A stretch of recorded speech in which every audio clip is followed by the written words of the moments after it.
Normal delivery అప్పుడు baby బయటకు వస్తున్న టైంలో వెజైనా దగ్గర ఒక కట్ చేస్తాం.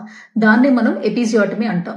చాలా మంది ఆడవాళ్ళకి డెలివరీ తర్వాత ఈ ఎపిజియోటమీ వూండ్ ని ఎలా జాగ్రత్తలు తీసుకోవాలి, ఎలాంటి కేర్ పాటించాలన్న డౌట్ ఉంటుంది. సో ఈ రోజు ఎపిజియోటమీ వూండ్ కేర్ కోసం డిస్కస్ చేద్దాం.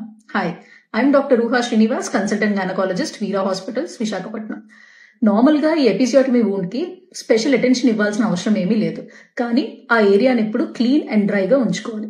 నంబర్ 2, ఈ ఎపిజియోటమీకి వేసే కుట్లు అబ్జార్బబుల్ సూచర్స్.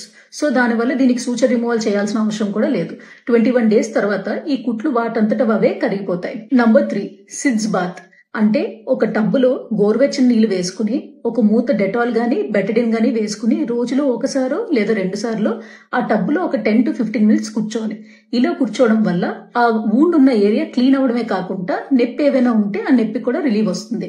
నంబర్ 4, మీ డాక్టర్ ఇచ్చిన యాంటీసెప్టిక్ ఆయింట్మెంట్ డేలో 2 or 3 రాసుకోండి. అలా రాయడం వల్ల ఇన్ఫెక్షన్స్ రాకుండా ఉంటాయి. నంబర్ 5, ఎప్పుడైనా పెయిన్ అనిపిస్తే వార్మ్ ప్యాక్స్ ని ఆ ఏరియాలో పెట్టుకోవడం వల్ల పెయిన్ నుంచి కొంచెం రిలీఫ్ వస్తుంది. ఇలాంటి ఇంపార్టెంట్ ఇన్ఫర్మేషన్ కోసం do follow my channel. Thank you.